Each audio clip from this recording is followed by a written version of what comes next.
Deepak came here. He did this because he educated. Today he is not there, but the work he did carries on, and the cycle of life moves on. That's the first education we get, and that's the thing that he has done to make sure that children, our next generation, grow. Our country should grow immaterial of caste and creed. It should grow to educate and grow to learn, to nurture. One of the best things people can do is nurture our next generation, and that's what he did. Thank you. Deepak ಅನ್ನೋರು ನಮ್ಮ ಮನೇಲೆ ಚಿಕ್ಕ ವಯಸ್ಸಿಂದ ನಮ್ಮ ಮನೇಲೆ ಬೆಳೆದು ನಮ್ಮ ತಾತ ಅವ್ರ ಲೇಟ್ ಪ್ರೊಫೆಸರ್ KV ಅಯ್ಯರ್ ಅಂತ ಕನ್ನಡ ಲೇಖನಿಗಳು, ಶಾಂತಳ, ರೂಪದರ್ಶಿ, ಅತ್ಯಂತ ಪುಸ್ತಕಗಳು ಬರ್ತಾರೆ ನಮ್ಮ ತಾತ ಅವ್ರ ಹತ್ರನೇ ಅವ್ರು ಕಲ್ತಿದ್ದು brain and brawn should go simultaneously. ಒಳ್ಳೆ ಮನುಷ್ಯನಿಗೆ ಒಂದು ದೇಹ ಇದ್ರೆ ಮಾತ್ರ ಸಾಲದು, ಬುದ್ಧಿನೂ ಇರ್ಬೇಕು ಅಂತ. ಆದ್ರಿಂದ ನಮ್ಮ ತಂದೆಯವ್ರ ಹತ್ರನೇ ಕಲ್ತಿರೋದು. ಏನೋ ಕಲ್ತು ಇದನ್ನ ಒಂದು ಮುನ್ನೇರಿಸ್ಬೇಕು ಅಂತ ಅವನಿಗೊಂದು ಕನಸು. ಯಾಕಂದ್ರೆ ಎಲ್ಲಾರ್ಗು ಒಂದು ಒಳ್ಳೆ ಎಜುಕೇಶನ್ ಕೊಟ್ಟು, ಎಜುಕೇಶನ್ ಅಂದ್ರೆ ಬರೀ ಡಿಗ್ರಿ ಇಟ್ಕೊಂಡಿರೋದು ಮಾತ್ರ ಪ್ರಯೋಜನ ಅಲ್ಲ. The mind should be also educated. ಚೆನ್ನಾಗಿ ಬಂದು ಎಲ್ಲಾರ್ಗು ಒಳ್ಳೆ ಎಜುಕೇಶನ್ ಇದ್ರೆ ಒಂದು ಗ್ರಾಮದಲ್ಲಿ ಊರು ಚೆನ್ನಾಗಾಗತ್ತೆ, ದೇಶನೂ ಚೆನ್ನಾಗಾಗತ್ತೆ. ಆದ್ರಿಂದ ಇವತ್ತೊಂದು ಶುರು ಮಾಡಿದ್ದಾರೆ ಇವರು. ಬಹಳ ಅತ್ಯಂತ ಒಂದು ಒಳ್ಳೆ ಕೆಲಸ ಅಂತ ಹೇಳ್ಬೇಕು. ನಾನು ಬಹಳ ಖುಷಿ ಪಡ್ತಾ ಇದ್ದೀನಿ. ನಮ್ಮ ತಾಯಿ ತಂಗಿ ಮಗ ಇದೊಂದು ಶುರು ಮಾಡಿದ್ದಾನೆ ಅಂತ ಎಲ್ಲಾರ್ಗು ಒಂದು ಒಳ್ಳೆ ಇದು ಕೊಟ್ಟು, ಎಜುಕೇಶನ್ ಕೊಟ್ಟು, ಅದು ಒಳ್ಳೆ ಬುದ್ಧಿವಂತರಾಗಿ ಚೆನ್ನಾಗಿ ದೇಶವನ್ನ ಮುಂದಕ್ಕೆ ತರಬೇಕು, ನಮ್ಮ ಭಾರತ ದೇಶ ಅಂತ. ಅದಕ್ಕೋಸ್ಕರ ನಾನು ಇಲ್ಲಿ ಮುಕ್ತಾಯ ಮಾಡ್ತಾ ಇದ್ದೀನಿ. ನಮಸ್ಕಾರ. ಏನ್ ನಾ ಮಾತಾಡೋದು ಅಷ್ಟೇನು ಇಲ್ಲ, ಯಾಕಂದ್ರೆ ನಮ್ಮವ್ರು ನಾವೇ ಜಂಬ ಹೊಡ್ಕೊಳ್ಳಂಗಿಲ್ಲ. ಅದರಿಂದ ಅವ್ರು ಬಹಳ ಎಜುಕೇಶನ್ ಅಂದ್ರೆ ಬಹಳ ಇದವರು. ಈ ಪ್ರೋತ್ಸಾಹ ಕೊಡೋದಕ್ಕೆ, ಹಣ ಕೊಡೋದಕ್ಕೆ ಹಿಂದುರಿತಿರ್ಲಿಲ್ಲ. ಯಾರಾದ್ರೂ ಒಂದು ಫೀಸ್ ಕೇಳಿದ್ರೆ ತಕ್ಷಣ ಕೊಡೋರು. ಅವ್ರು ಏನಾದ್ರು ವಿದ್ಯೆ ಇಸ್ ವೆರಿ ಇಂಪಾರ್ಟೆಂಟ್. ಅದಕ್ಕೆ ಸಂಸ್ಕೃತದಲ್ಲಿದೆ, ನಿಮ್ಮ ಹಣನ ಯಾರು ಬೇಕಾದ್ರೂ ತಗೊಂಡೋಗ್ಬೋದು, ಕದ್ಕೊಂಡು ಹೋಗ್ಬೋದು, ಬಟ್ ವಿದ್ಯೆನ ಮಾತ್ರ ಯಾರು ಕದಿಯೋಕ್ಕೂ ಆಗಲ್ಲ, ಇದ್ ಮಾಡೋಕ್ಕೂ ಆಗಲ್ಲ. ಗೊತ್ತಾಯ್ತಾ? ಅದೇ ತರ ಸಂಸ್ಕೃತ ಹೇಳ, ಸ್ವದೇಶೇ ಪೂಜ್ಯತೆ ರಾಜ ವಿದ್ವಾನ್ ಸರ್ವತ್ರ ಪೂಜ್ಯತೆ. ಅಂದ್ರೆ ರಾಜನ್ಗೆ ಅವನ ಜಾಗದಲ್ಲಿ ಮಾತ್ರ ಮರ್ಯಾದೆ ಇರುತ್ತೆ, ವಿದ್ಯಾವಂತನ್ಗೆ ಪ್ರಪಂಚದಲ್ಲಿ ಎಲ್ಲೋದನ್ನು ಮರ್ಯಾದೆ ಇರುತ್ತೆ. ದಟ್ಸ್ ವೈ ವಿದ್ಯೆ ತುಂಬಾ ಇಂಪಾರ್ಟೆಂಟ್ ಅಂತ ಅವ್ರು ತುಂಬಾ ಪ್ರೋತ್ಸಾಹ ಕೊಟ್ಟಿದ್ದಾರೆ. ಇದು ಬಹಳ ಸಂತೋಷ. ಪಾಪ ಅವ್ರಿಲ್ಲ, ಇದ್ದಿದ್ದೆ ಇನ್ನೂ ತುಂಬಾ ಮಾಡ್ಬೇಕು ಅಂತಿದ್ರು. ಇಲ್ದೇ ಇರೋದ್ರಿಂದ ನಾವೇನಂದ್ರೆ ನಾವು ಮುಂದೆ ನಡ್ಸ್ಕೊಂಡು ಹೋಗ್ಬೇಕು ಅಂತ ಎಲ್ಲ ಇದ್ದಾರೆ. ಇಲ್ಲಿ ಭೀಮಾಪುರ ಆಗ್ಲಿ, ನಮ್ಮ ದೇವರಾಜ ಸಮುದ್ರದಲ್ಲಿ ನಮ್ಮ ತಾತ ಅವ್ರು ರಿಟೈರ್ಡ್ ಆದ್ಮೇಲೆ ಬರ್ಮಾ ಡಾಕ್ಟ್ರು ಫಸ್ಟ್ ಎಜುಕೇಶನ್ ಅಂದ್ಬಿಟ್ಟು ಅವ್ರು ಶುರು ಮಾಡಿದ್ರು. ಅದೇ ಈ ಗೌರ್ಮೆಂಟ್ ಹೈಸ್ಕೂಲ್ ಇದೆಯಲ್ಲ, ಆ ಬಿಲ್ಡಿಂಗು ಸೈಟ್ ಎಲ್ಲ ಅವರೇ ಹಣ ಹಾಕಿದ್ರು. ಆಮೇಲೆ ಎಲ್ಲಾರು ಮುಂದೆ ಬಂದು ಸಹಾಯ ಮಾಡಿ, ಸ್ಕೂಲ್ ಪ್ರೈವೇಟ್ ಇತ್ತು. ಆಮೇಲೆ ಒಬ್ಬ ಎಜುಕೇಶನ್ ಮಿನಿಸ್ಟರ್ ಇದ್ರು. ಅವರು ಇನ್ನ ಬಹಳ ಕಷ್ಟ ಆಗತ್ತೆ, ಫೀಸು ಅವ್ರಿಗೆ, ಟೀಚರ್ಸ್ಗೆಲ್ಲ ಸಂಬಳ ಕೊಡ್ಬೇಕು, ಇದೆಲ್ಲ ಮಾಡ್ಬೇಕು. ಅವಾಗ ಅದನ್ನ ಗೌರ್ಮೆಂಟ್ ಇದಕ್ಕೆ ಬಹಳ ಕಷ್ಟಪಟ್ಟು ಸೇರಿಸಿ ಎಜುಕೇಶನ್ ಅಲ್ಲಿಂದ ಶುರು ಆಯ್ತು. ಇವಾಗೆಲ್ಲ ಎಷ್ಟೋ ಜನ ನಮ್ಮ ಊರಿನವರು ಫಾರಿನ್ ಅಲ್ಲೇ ಇದ್ದಾರೆ. ಸುಮ್ಮನೆ ಆರ್ಡಿನರಿ ಕೆಲಸಕ್ಕಲ್ಲ, ಒಳ್ಳೆ ಡಾಕ್ಟರ್ಸು, ಇಂಜಿನಿಯರ್ಸು ಎಲ್ಲ ಆಗಿ ಇದ್ರೊಳಗಿದ್ದಾರೆ. ನಾನೇನ್ ಜಾಸ್ತಿ ಹೇಳಕ್ ಹೋಗಲ್ಲ. ಎಲ್ರಿಗೂ ನನ್ಗೆ ಈ ಊರಿನಲ್ಲಿ ಸ್ಕೂಲು ಆಗಿದ್ದು ಬಹಳ ಸಂತೋಷ. ಈ ಕಟ್ಟಡ ಕಟ್ಟಿರೋದು ಮಕ್ಕಳಿಗೆ ಇನ್ನೂ ನಮ್ಮ ಸರ್ಕಾರದಿಂದಾನು ಪ್ರೋತ್ಸಾಹ ಕೊಟ್ಟ ಅಂದ್ರೆ ಇನ್ನು ಸ್ಪೋರ್ಟ್ಸ್ ಅನ್ನ ಡೆವಲಪ್ ಮಾಡ್ಬೇಕು. ಸ್ವಲ್ಪ ಸ್ಪೋರ್ಟ್ಸ್ ಇಲ್ಲಿ ಗ್ರೌಂಡ್ಗಳು ಏನಿಲ್ಲ ನೋಡಿದೀನಿ. ಒಂದು ಆಟದ ಮೈದಾನಗಳು ಇರ್ಬೇಕು. ಗೊತ್ತಾಯ್ತಾ? ಇವತ್ತು ನೋಡಿ ನಮ್ ಕ್ರಿಕೆಟ್ ಅಲ್ಲಿ ಎಷ್ಟು ಮುಂದೆ ಹೋಗಿದೆ ಅಂದ್ರೆ, ಎಲ್ಲ ಇಂಡಿಯಾಗ ಆಡ್ತಾರೆ ಅವರೆಲ್ಲ ಹಳ್ಳಿ ಹುಡುಗರೆ. ಅವರೆಲ್ಲ ಪಟ್ಟಣಕ್ಕೆ ಬಂದು ಕಲ್ತು ಇವತ್ತು ನಮ್ಮ ದೇಶ ನಂಬರ್ 1 ಆಗಿದೆ ಕ್ರಿಕೆಟ್ ಅಲ್ಲ, ಎಲ್ಲಾ ಆಟದಲ್ಲೂ. ಅದೇ ತರ ನಾನು ಇಲ್ಲಿ ಏನ್ ಹೇಳ್ತೇನೆ ಅಂದ್ರೆ, ಒಂದು ಆಟದ ಮೈದಾನ ಮಾಡ್ಕೊಡಿ ಅಂತ ಕೇಳ್ಕೊಂತೀನಿ. ನಮ್ ಸುಬ್ರಹ್ಮಣ್ಯ ಅವರು ಮನ್ಸು ಮಾಡಿದ್ರೆ ಆಗತ್ತೆ. ಆಟದ ಮೈದಾನ ಹುಡುಗರಿಗೆ ಆಟ ಆಡ್ಬೇಕು. ಆಟ ಅಂಡ್ ಪಾಠ ಎರಡೂ ಒಂದೇನೆ. Okay, thank you. ಮಕ್ಕಳು ಕೂತ್ಕೊಳ್ಳೋಕೆ ಒಂದು ಸ್ಥಳಾವಕಾಶ ಚೆನ್ನಾಗಿರ್ಬೇಕು, ಸೊ ಅದಕ್ಕೆ ನಾನು ಅವಕಾಶ ಮಾಡ್ಕೊಡ್ತೀನಿ ಅಂತ ಅಂದ್ರು. ಸೊ ಅವ್ರು ಮಾಡ್ಕೊಟ್ಟಿದ್ದಾರೆ, ಬಟ್ ಅವ್ರು ಇಲ್ಲ ಇವತ್ತು. ಸೊ ಅದಕ್ಕೆ ತುಂಬಾ ನೋವಾಗ್ತಾ ಇದೆ. ಆದ್ರೂ ಕೂಡ ಅವರು ಸ್ಟಾರ್ಟ್ ಮಾಡಿದ್ರು ಸರ್, ಅಷ್ಟೇ ಸರ್ ಸ್ಟಾರ್ಟ್ ಮಾಡಿದ್ರು. ಸೊ ಅದನ್ನ ಮುಗಿಸ್ಕೊಟ್ಟಿದ್ದಾರೆ. ಅವರ ಫ್ಯಾಮಿಲಿಯವರೆಲ್ಲ, ಅವ್ರ ಕುಟುಂಬದವರೆಲ್ಲ ಮುಗಿಸ್ಕೊಟ್ಟಿದ್ದಾರೆ. ಸೊ ಅವ್ರಿಗೆ ಮೊಟ್ಟ ಮೊದಲಾಗಿ ನಮ್ಮ ಭೀಮಾಪುರ ಗ್ರಾಮಸ್ಥರ ಪರವಾಗಿ ಮತ್ತೆ ನಾನು ವೈಯಕ್ತಿಕವಾಗಿ ಶಾಲಾ ಪರವಾಗಿ ಮಕ್ಕಳ ಪರವಾಗಿ ಎಲ್ಲರ ಪರವಾಗಿ ಅವ್ರಿಗೆ ನಾನು ಧನ್ಯವಾದಗಳು ಹೇಳ್ತಾ ಇದ್ದೀನಿ. ಆಯ್ತು, ನಾನು ಫಸ್ಟ್ CRP ಬಂದಾಗ ಸೊ ಆಗ ಬಂದ್ಬಿಟ್ಟು ನಾವು ದೀಪಕ್ ನಾಗರಾಜ್ ಸರ್ ಅವ್ರನ್ನ ಹೋಗ್ಬಿಟ್ಟು ಭೇಟಿ ಮಾಡಿದ್ವಿ. ಸರ್, ಮಕ್ಕಳ ಹತ್ರ ಹೋಗಿ ನಾವು ಪಾಠ ಮಾಡಂಗಿಲ್ಲ, ಆದ್ರೂ ನಾವು ಮಕ್ಕಳಿಗೆ ಪಾಠ ಹೇಳ್ಬೇಕು. ಸೊ ಏನ್ ಮಾಡೋಣ, ಎಲ್ಲಾ ಮಕ್ಳಿಗೂ ಏನದು ಫೋನ್ಸ್ ಇಲ್ಲ, ಎಲ್ಲಾ ಪೇರೆಂಟ್ಸ್ ಹತ್ರ ಫೋನ್ಸ್ ಇಲ್ಲ. ಸೊ ನಮ್ಮ ಹತ್ರ ಕೂಡ ಇರೋ ಫೋನ್ಸ್, ಅದ್ರಲ್ಲಿ ನಾವು ಮಕ್ಕಳಿಗೆ ಅಷ್ಟು ಚೆನ್ನಾಗಿ ನಾವು ಮಾಡಕ್ ಆಗ್ತಿಲ್ಲ, ಏನ್ ಮಾಡ್ಬೇಕು ಅಂತ ನಾವ್ ಹೇಳಿದಾಗ ಗೋಪಿ ಸರ್ ಜೊತೆ ಸೇರಿ ನಮ್ಮ ದೀಪಕ್ ಸರ್ ಅವರು ಚೆನ್ನೈ ಕಡೆಯಿಂದ ಎಲ್ಲಾ ಶಾಲೆಗಳಿಗೂ ಲ್ಯಾಪ್ಟಾಪ್ಸ್ ಕೊಡ್ಸಿದ್ರು. ಆ ಫಂಕ್ಷನ್ಗೂ ಕೂಡ ನಮ್ಮ ಆಲಂಗೂರು ಶಿವನ್ ಅವ್ರು ಬಂದಿದ್ದಾರೆ. ಸೊ ನಮ್ಮ ಕ್ಲಸ್ಟರ್ ಅಲ್ಲಿ ನಾ ಹೆಮ್ಮೆಯಿಂದ ಹೇಳ್ತೀನಿ, ಎಲ್ಲಾ ಶಾಲೆಯಲ್ಲೂ ಕಂಪ್ಯೂಟರ್ಸ್ ಕೊಟ್ಟಿದ್ದಾರೆ.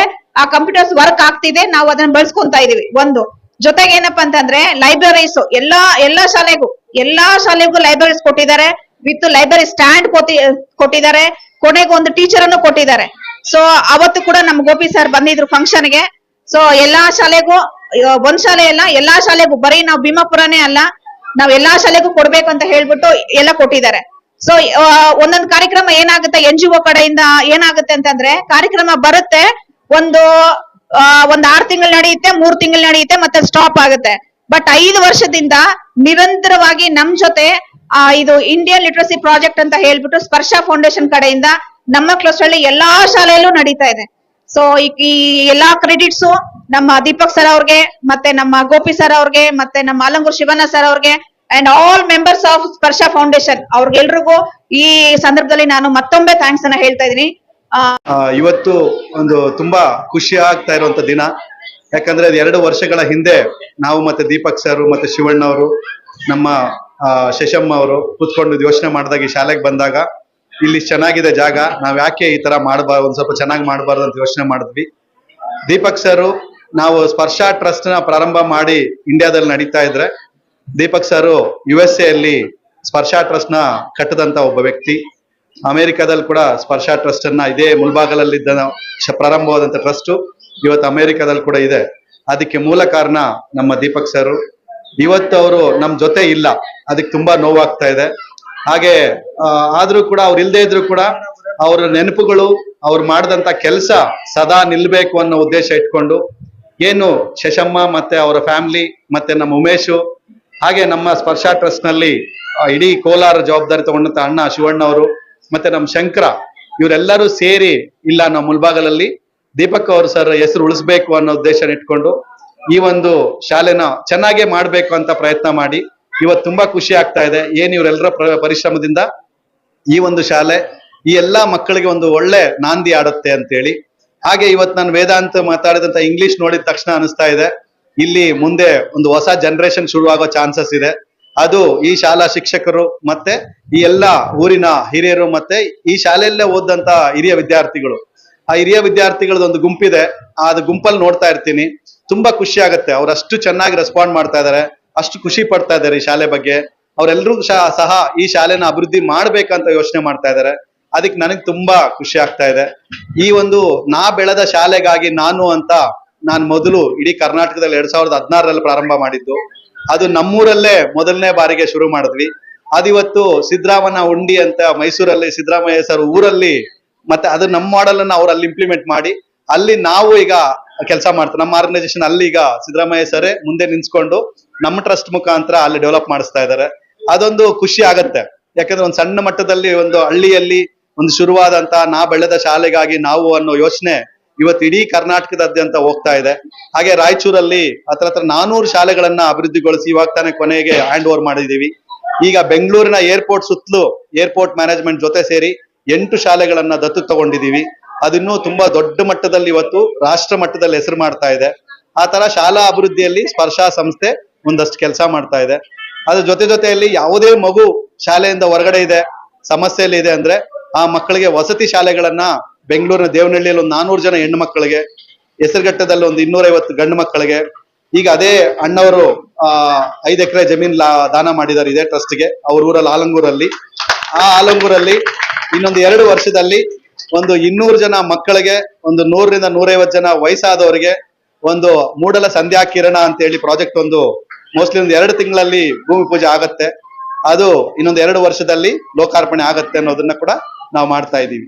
ಇದೊಂದು ಸಣ್ಣ ಯೋಚನೆ ಸಮಾಜಮುಖಿಯಾಗಿ ಇವತ್ತು 4-6 ಜನ, ಅದೇ ದೀಪಕ್ ಸರ್ ತರ ಒಂದು 4-6 ಜನ ಈ ಸಂಸ್ಥೆಯ ಜೊತೆ ಸೇರಿ ಒಂದಷ್ಟು ಜನಕ್ಕೆ ಸಮಾಜದಲ್ಲಿ ಬದಲಾವಣೆ ಮಾಡೋದಕ್ಕೆ ನಾವೆಲ್ಲ ಒಟ್ಟಿಗಿದ್ದೀವಿ. ಇವತ್ತು ಈ ಶಾಲೆಯ ಒಂದು ಲೋಕಾರ್ಪಣೆ ಏನಿದೆ ಅಥವಾ ಈ ಶಾಲೆ ಇವತ್ತು ಈ ಮಕ್ಕಳಿಗೆ ಏನ್ ಸಿಗ್ತಾ ಇದೆ, ಇಲ್ಲಿ ಯಾವುದೇ ಕಾರಣಕ್ಕೂ ತುಂಬಾ ಹೊಟ್ಟೆ ಉರಿ ಆಗೋದೇನಂದ್ರೆ ಈ ಸರ್ಕಾರಿ ಶಾಲೆಗಳು ಏನೇ ಮಾಡಿದ್ರು ಕೂಡ ಅದು ಪತನಕ್ಕೆ ಹೋಗ್ತಾ ಇದೆ. ಅದು ಕೊನೆಗೆ ಅದು ನಿಲ್ತಾ ಇಲ್ಲ. ಅದು ನಿಲ್ಬೇಕಂದ್ರೆ ಇಂಥ ಒಂದು ಶಿಕ್ಷಕರು ಬೇಕು. ಈ ಮಕ್ಕಳನ್ನು ಇವತ್ತೇನು ತಂದೆ ತಾಯಿಗಳಿಗೆ ವ್ಯಾಮೋಹ ಇಂಗ್ಲಿಷ್ ಕಲಿಬೇಕು ಅನ್ನೋ ವ್ಯಾಮೋಹ ಇದೆ, ಅದು ನಮ್ಮ ಸರ್ಕಾರಿ ಶಾಲೆಗಳಲ್ಲಿ ಕೂಡ ಬರಬೇಕು. ಆ ನಿಟ್ಟಿನಲ್ಲಿ ಇವತ್ತು ನಾವೆಲ್ಲ ಯೋಚನೆ ಮಾಡ್ತಾ ಇದೀವಿ. ನೋಡೋಣ, ಈ ಶಾಲೆಯಿಂದ ಮಕ್ಕಳು ಈ ಊರಿಂದ ಹೊರಗಡೆ ಹೋಗದೆ ಇದೇ ಶಾಲೆಯಲ್ಲಿ ಉಳಿಯೋದಕ್ಕೆ ಇದೇ ಶಾಲೆಯಲ್ಲಿ ಬೆಳೆಯೋದಕ್ಕೆ ನಾವೆಲ್ಲರೂ ಸಹ ಪಣ ತೊಡೋಣ. ನಾವೆಲ್ಲರೂ ಒಟ್ಟಿಗೆ ಕೆಲಸ ಮಾಡೋಣ. ಯಾವುದೇ ಮಗು ಈ ಶಾಲೆಯಿಂದ ಸರ್ಕಾರಿ ಶಾಲೆ ಬಿಟ್ಟು ಪ್ರೈವೇಟ್ ಶಾಲೆಗೆ ಹೋಗದೆ ಇರ್ಬೇಕಾದ್ರೆ ಇಲ್ಲಿನ ಕ್ವಾಲಿಟಿ ಆಫ್ ಎಜುಕೇಶನ್ ನಾವು ಇಂಪ್ರೂವ್ಮೆಂಟ್ ಮಾಡಬೇಕು. ಈಗ ಅಲ್ಲಿ ಲೈಬ್ರರಿ ಮತ್ತೆ ಕಂಪ್ಯೂಟರ್ ಲ್ಯಾಬ್ ಸೆಟಪ್ ಮಾಡೋದಕ್ಕೆ ಪ್ರಯತ್ನ ಮಾಡ್ತಾ ಇದೀವಿ. ಇಲ್ಲಿ ಎಷ್ಟು ಸಾಧ್ಯ ಆಗುತ್ತೋ ಅಷ್ಟು ಒಂದು ಡಿಜಿಟಲ್ ಎಜುಕೇಶನ್, ಒಳ್ಳೆ ಕ್ವಾಲಿಟಿ ಎಜುಕೇಶನ್, ಸೈನ್ಸ್ ಎಜುಕೇಶನ್, ಈ ತರ ಬೇರೆ ಬೇರೆ ರೀತಿಯಲ್ಲಿ ನೋಡಿ ಒಂದು ಒಳ್ಳೆ ಶಾಲೆಯನ್ನ ಕಟ್ಟೋದಕ್ಕೆ ನಾವೆಲ್ಲ ಪ್ರಯತ್ನ ಮಾಡೋಣ. ಧನ್ಯವಾದಗಳು. ಅದರಲ್ಲಿ ವಿದ್ಯಾದಾನ ಅನ್ನೋದು ಬಹಳಷ್ಟು ಶ್ರೇಷ್ಠವಾದ ದಾನ. ಯಾಕೆ ಅಂತಂದ್ರೆ ಒಬ್ಬ ಅವಿದ್ಯಾವಂತನನ್ನ ವಿದ್ಯಾವಂತನನ್ನಾಗಿ ಮಾಡಿದ್ರೆ ಅದು ದೇಶದ ಕಣ್ಣನ್ನ ತೆರೆದಂಗ ಆಗ್ತದೆ. ಅದರಂತೆ ಇದುವರೆಗೂ ನಮ್ಮ ಸುಮಾರು ಬರ್ಮಾ ಡಾಕ್ಟ್ರು ಅಂತಂದ್ರೆ ಈ ನಮ್ಮ ತಂದೆ ದೇವರ ಸಮುದ್ರದಲ್ಲಿ ಓದಿದ್ರು. ಅವಾಗ ಬರ್ಮಾ ಡಾಕ್ಟ್ರು ಅಂತ ಬಹಳಷ್ಟು ನಾವು ಚಿಕ್ಕ ಮಕ್ಕಳಿದ್ದಾಗಿ ಕೇಳಿಸ್ಕೊಂತ ಇದ್ವಿ. ಅಂದ್ರೆ ಅವರ ವಿದ್ಯಾಭ್ಯಾಸ ಮಾಡಿ ಅವರ ಸಾಧನೆ ಮಾಡಿ ಈ ಒಂದು ಹಂತಕ್ಕೆ ಹೋಗಿದ್ದಕ್ಕೆ ಇವತ್ತು ಅವ್ರ ಹೆಸರನ್ನ ನಾವು ತಿಳ್ಕೊಂತ ಇದ್ದೀವಿ. ಇಲ್ಲ ಅಂದಿದ್ರೆ ಯಾರೋ ಹುಟ್ಟಿದ್ರು ಸತ್ರು ಅವ್ರ ಹೆಸರನ್ನ ನಾವು ತಿಳ್ಕೊಳಕ್ ಆಗ್ತಾ ಇರ್ಲಿಲ್ಲ. ಅವರು ಸಾಧನೆ ಮಾಡಿರೋದು ಅವ್ರ ಕುಟುಂಬಸ್ಥರನ್ನೆಲ್ಲ ಇವತ್ತು ನಾವು ತಿಳ್ಕೊಂತ ಇದೀವಿ. ಅಂತಂದ್ರೆ ನೋಡಿ, ಅದಕ್ಕೆ ಇರೋದು ಹುಟ್ಟು ಸಾವು ಮಧ್ಯದಲ್ಲಿ ನಾವು ಏನ್ ಮಾಡಿದ್ವಿ ದೇಶಕ್ಕಾಗಿ ಪ್ರಪಂಚಕ್ಕಾಗಿ ಅನ್ನೋದು ಬಹಳಷ್ಟು ಮುಖ್ಯ. ಈಗ ದೀಪಕ್ ನಾಗರಾಜ್ ಸರ್ ಅವರು ಬಹಳಷ್ಟು ಆಸ್ತಿವಂತರು, ಹಣವಂತರು. ಅವ್ರು ಎಲ್ಲೋ ತಿಂದ್ಕೊಂಡು ಆರಾಮಾಗಿ ಸುಖವಾಗಿ ಇದ್ಬಿಟ್ಟಿದ್ರೆ ನಾವಿವತ್ತು ಅವ್ರನ್ನ ತಿಳ್ಕೊಂತ ಇರ್ಲಿಲ್ಲ. ಅಲ್ಲಿಂದ ಇಲ್ಲಿಗೆ ಬಂದು ಅವ್ರ ತಾಯಿ ಇವತ್ತು ಖುಷಿ ಪಡ್ತಾರೆ, ನನ್ನ ಮಗನನ್ನ ಇಷ್ಟೆಲ್ಲ ತಿಳ್ಕೊಂತ ಇದಾರಲ್ಲ ಜನ ಅಂತ. ಯಾಕೆ ತಿಳ್ಕೊಂತೀವಿ ಅಂತಂದ್ರೆ ಅವ್ರು ಮಾಡಿರ್ತಕ್ಕಂಥ ಸಾಧನೆಗೆ, ಒಳ್ಳೆ ಕೆಲಸಕ್ಕಾಗಿ. ಅದೇ ರೀತಿ ನಮ್ಮ ಆಲಂಗೂರು ಶಿವಣ್ಣವರು ಇದುವರೆಗೂ ಒಂದು ಮಾತು ಹೇಳಿದ್ರು. ನಾವೊಂದು 6.5 ಎಕರೆ ಜಮೀನನ್ನ ನಮ್ಮ ಊರ ಹತ್ರನೇ ಈ ಸ್ಪರ್ಶ ಟ್ರಸ್ಟ್ಗೆ ನೀಡಿ ಅದ್ರ ಮುಖಾಂತರ ಬಹಳಷ್ಟು ಬಡ ವಿದ್ಯಾರ್ಥಿಗಳಿಗೆ ಆ ಒಂದು ಸೇವೆ ಮಾಡಬೇಕು ಅಂತ ಹೊರಟಿದೀವಿ ಅಂತ ಅವರು ದಾನ ಕೊಟ್ಟು ಇಂಥ ಒಂದು ಒಳ್ಳೆ ಕೆಲಸ ಮಾಡ್ತಾ ಇದ್ದಾರೆ. ಅಂದ್ರೆ ನಿಜವಾಗ್ಲೂ ನಾವೆಲ್ಲರೂ ಕೂಡ ಅವರನ್ನ ಶ್ಲಾಘಿಸ್ಬೇಕಾಗ್ತದೆ. ಈ ನಮ್ಮ ಗೋಪಿನಾಥ್ ಸರ್ ಅವರು ಹೇಳ್ತಾ ಇದ್ರು, ಸ್ಪರ್ಶ ಟ್ರಸ್ಟ್ ಮುಖಾಂತರ ಈ ನಮ್ಮ ತಾಲೂಕಲ್ಲಿ ಕೂಡ ಉತ್ತಮ ಒಂದು ಕಾರ್ಯಗಳನ್ನು ಮಾಡ್ಬೇಕು ಅಂತ. ಇವತ್ತು ನಮ್ಮ ಜೊತೆ ಆಲಂಗೂರು ಶ್ರೀನಿವಾಸ್ ಅವ್ರು ಇಲ್ಲ, ಆದ್ರೂ ಕೂಡ ಇವತ್ತಿಗೂ ತಿಳ್ಕೊಂತೀವಿ. ಸುಮಾರು ಒಂದು 20 ವರ್ಷಗಳು, 15ರಿಂದ 20 ವರ್ಷ ಆಯ್ತು, 14 ವರ್ಷ ಆಯ್ತು. ಆದ್ರೆ ನಮ್ ಜೊತೆ ಇಲ್ಲ, ಆದ್ರೂ ಕೂಡ ಇವತ್ತು ನಾವು ತಿಳ್ಕೊಂತೀವಿ. ಅಂತಂದ್ರೆ ಅವರ ಅವಧಿಯಲ್ಲಿ ಆಗಿರ್ತಕ್ಕಂಥ ಶಾಲಾ ಕೊಠಡಿಗಳು ಓಪನ್ ಆಗಿರೋದಾಗ್ಲಿ, ಶಾಲಾ ಕೊಠಡಿಗಳಾಗ್ಲಿ, ಶಿಕ್ಷಕರಾಗ್ಲಿ, ನಮ್ಮ ತಾಲೂಕಿಗೆ ಆಗಿರ್ತಕ್ಕಂಥ ಕೆಲಸ ಕಾರ್ಯಗಳು ಮುಂದೆಂದು ಮಾಡಕ್ ಆಗಲ್ವೇನೋ ಅಂತ ಇವತ್ತು ನಾವು ಭಾವಿಸ್ತಾ ಇದ್ದೀವಿ. ನಮ್ಮ ತಂದೆಯವರು ಹೇಳಿರ್ತಕ್ಕಂಥ ಮಾತುಗಳು ಆದ್ರೆ ನಾವು ನೋಡಿರ್ತಕ್ಕಂಥದ್ದಲ್ಲ. ನನ್ನ 56 ವರ್ಷ ಬಹುಶಃ ನಾನು ನೋಡಿಲ್ಲ ಅಂತಕ್ಕಂಥ ನನ್ನ ಭಾವನೆ. ಹಾಗಾಗಿ ದೇವರಾಯ ಸಮುದ್ರದವರು ಒಳ್ಳೆ ಕೆಲಸಗಳನ್ನ ಮಾಡ್ತಕ್ಕಂಥದ್ರಲ್ಲಿ ಹೆಸರುವಾಸಿ ಆಗಿರ್ತಕ್ಕಂಥದ್ದು. ಅದರಲ್ಲೂ ಹೆಚ್ಚಿಗೆ ಈ ಸಮಾಜದ ಸುಧಾರಣೆಗೆ ಪಣ ತೊಟ್ಟು ವಿದ್ಯಾಭ್ಯಾಸ ಅಂತಂದಾಗ ಅವ್ರು ಮಾಡ್ತಕ್ಕಂತಹ ಒಂದು ಕಾರ್ಯ, ಆ ಚೌಕಟ್ಟಲ್ಲಿ ಬಹುಶಃ ನಾವೆಲ್ಲರೂ ಕೂಡ ಏನು ಕೂಡ ಸಾಧನೆ ಮಾಡಕ್ ಆಗಲ್ಲ ಅಂತಕ್ಕಂಥದ್ದೊಂದು ಮಾತು. ಅಂತ ಒಂದು ಪುಣ್ಯ ಕಾರ್ಯವನ್ನ ಮಾಡೋದಕ್ಕೆ ಮುಂದೆ ಬಂದಿರತಕ್ಕಂಥ ದೀಪಕ್ ಸರ್ ಅವರ ಒಂದು ಕುಟುಂಬಸ್ಥರು ಇನ್ನು ಮುಂದೆ ಇನ್ನೊಂದಷ್ಟು ಕೆಲಸ ಕಾರ್ಯಗಳನ್ನ, ಅದು ಸರ್ಕಾರಿ ಶಾಲೆಯಲ್ಲಿ ಉಳಿದಿರ್ತಕ್ಕಂಥದ್ದು ತೀರಾ ಅನಕ್ಷರಸ್ಥರ ಮಕ್ಕಳು ಮಾತ್ರನೇ. ಅಕ್ಷರಸ್ಥರು ಮಕ್ಕಳು ಬೇರೆ ಬೇರೆ ಕಾನ್ವೆಂಟ್ಗೆ ಸೇರಿಸಕ್ಕಂತ ಒಂದು ಅನುಕೂಲ ಆಗ್ತಾ ಇರ್ತಕ್ಕಂಥದ್ದು. ಅಂತ ಒಂದು ಪ್ರಯತ್ನ ನಮ್ಮ ಗೋಪಿನಾಥ್ ಸರ್ ಹೇಳ್ತಾ ಇದ್ರು. ಇನ್ನು ಮುಂದೆ ಭೀಮಾಪುರ ಶಾಲೆಯಲ್ಲಿ ನಮ್ಮದೇ ಆಗಿರ್ತಕ್ಕಂಥ ಒಂದು ಕಾರ್ಯತಂತ್ರಗಳನ್ನ ಬಳಸಿ ಇವತ್ತಿನ ತಂತ್ರಜ್ಞಾನವನ್ನ ಬಳಸ್ಕೊಂಡು ಏನು ಶಿಕ್ಷಣ ಕ್ಷೇತ್ರದ ಅವಿರತವಾಗಿರ್ತಕ್ಕಂಥ ಒಂದು ಸಾಧನೆಯನ್ನ ಮಾಡೋದಕ್ಕೆ ನಾವು ಕೈ ಜೋಡಿಸ್ತೀವಿ ಅಂತಕ್ಕಂಥ ಒಂದು ಆಶ್ವಾಸನೆಯನ್ನ ಕೊಟ್ಟಿದ್ದಾರೆ. ಅಂತ ಪ್ರಯತ್ನಗಳು ಆಗ್ತಕ್ಕಂಥದ್ದು ತೀರಾ ವಿರಳ.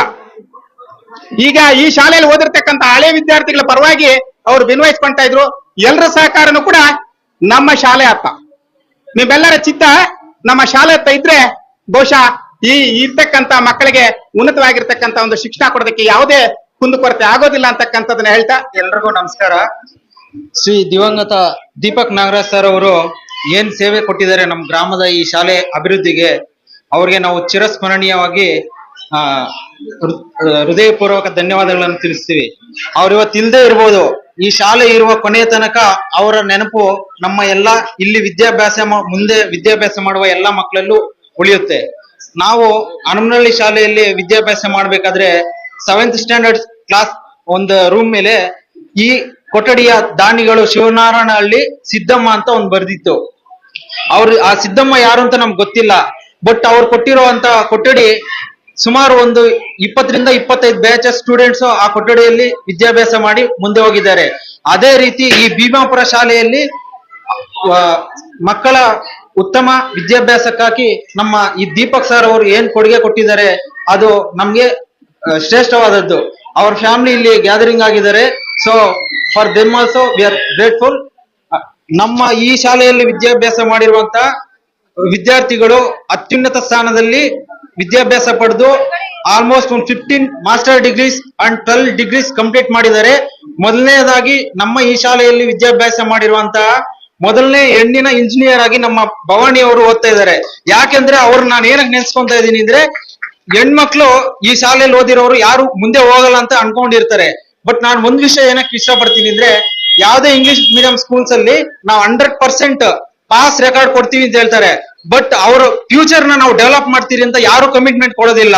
ಈ ಕನ್ನಡ ಮೀಡಿಯಂ ಶಾಲೆಯಲ್ಲಿ ಓದುವಂತ ವಿದ್ಯಾರ್ಥಿಗಳಿಗೆ ನಾವು ವಿದ್ಯಾಭ್ಯಾಸದಲ್ಲಿ ಫೇಲ್ ಆದ್ರೂ ಕೂಡ ನಾವು ಮುಂದೆ ಜೀವನದಲ್ಲಿ ಬದುಕಿ ಸಾಧಿಸ್ತೀವಿ ಅನ್ನೋ ಕಿಚ್ಚದೆಯಿಂದ ಅವರು ಮುಂದೆ ಬರ್ತಾರೆ.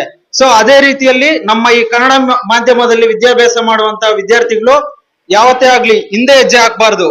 ನಮ್ಗೆ ಇವಾಗ ದೇವ್ರ ಕಣ್ಣು ಮುಂದೆ ಕೊಟ್ಟಿದ್ದಾನೆ, ನಾವು ಮುಂದೆ ನಡ್ಕೊಂಡು ಹೋಗ್ಬೇಕಾದ್ರೆ ಏನಿದೆ ಅಂತ ನಮ್ಗೆ ಕಾಣಿಸುತ್ತೆ. ಆದ್ರೆ ನಾವ್ ಇವಾಗ ಈ ಶಾಲೆಗೆ ಬರೋ ಮುಖ್ಯ ಕಾರಣ ಏನಂದ್ರೆ, ನಾವ್ ಎಷ್ಟೇ ಎತ್ತರಕ್ಕೆ ಬೆಳೆದ್ರು ನಾವು ಹತ್ತಿ ಬಂದಿರುವಂತ ಮೆಟ್ಲನ್ನ ಮರಿಬಾರ್ದು. ಸೊ ಆ ಮೆಟ್ಲಲ್ಲಿ ಮೊದಲನೇ ಮೆಟ್ಲಾಗಿ ನಮ್ಗೆ ಈ ಶಾಲೆ ಶಿಕ್ಷಣವನ್ನು ಕೊಟ್ಟಿದೆ. ನಾವೆಲ್ಲ ಇವಾಗ ಈ ವಿದ್ಯಾಭ್ಯಾಸ ಏನ್ ಮಾಡಿದೀವಿ ಅದಕ್ಕೆ ಮುಖ್ಯ ಕಾರಣ ನಮ್ಮ ನಟರಾಜ್ ಸರ್, ವಾಣಿ ಮೇಡಮ್ ಅವರೇ ನಮ್ ಶಿಕ್ಷಕರು ಕೂಡ. ನಾವ್ ಇದೇ ಶಾಲೆಯಲ್ಲಿ ಓದಿ ಡಿಗ್ರಿ ಕಂಪ್ಲೀಟ್ ಮಾಡಿ ಒಂದು ಉನ್ನತ ಸ್ಥಾನದಲ್ಲಿ ಕೆಲಸ ನಿರ್ವಹಿಸ್ತಾ ಇದೀವಿ. ಅದೇ ರೀತಿ ನಮ್ಮ ಹಳೆ ವಿದ್ಯಾರ್ಥಿಗಳು ಕೂಡ ಸಹಕಾರ ಕೊಟ್ಟು ಈ ಕಾರ್ಯಕ್ರಮವನ್ನು ಯಶಸ್ವಿ ಮಾಡಿದ್ದಾರೆ. ಸೊ ಕನ್ನಡ ಮೀಡಿಯಂ ಅಲ್ಲಿ ಓದುವ ಎಲ್ಲಾ ವಿದ್ಯಾರ್ಥಿಗಳು ಫೇಲ್ಯೂರ್ ಆಗತ್ತೆ ಅನ್ನೋ ಚಾನ್ಸಸ್ ಇರಲ್ಲ. ಇಂಗ್ಲಿಷ್ ಮೀಡಿಯಂ ಅಲ್ಲಿ ಓದೋ ಎಲ್ಲಾ ಸ್ಟೂಡೆಂಟ್ಸ್ 100% ಸಕ್ಸಸ್ ಆಗತ್ತೆ ಅನ್ನೋ ಗ್ಯಾರಂಟಿನೂ ಇರಲ್ಲ. ಸೊ ವಿದ್ಯೆ ಕಲಿಸುವುದು ಶಿಕ್ಷಕರ ಧರ್ಮ, ಆದ್ರೆ ಅದನ್ನ ವಿವೇಕದಿಂದ ಅರಿತು ನಮ್ ಮುಂದೆ ಹೋಗುವುದು ಪ್ರತಿ ವಿದ್ಯಾರ್ಥಿಯ ಅವರ ಕರ್ತವ್ಯ. ಸೊ ನಾನು ಈ 2 ಮಾತನ್ನು ಹೇಳಿ ನಾನು ಮಾತು ಮುಗಿಸ್ತಾ ಇದ್ದೀನಿ.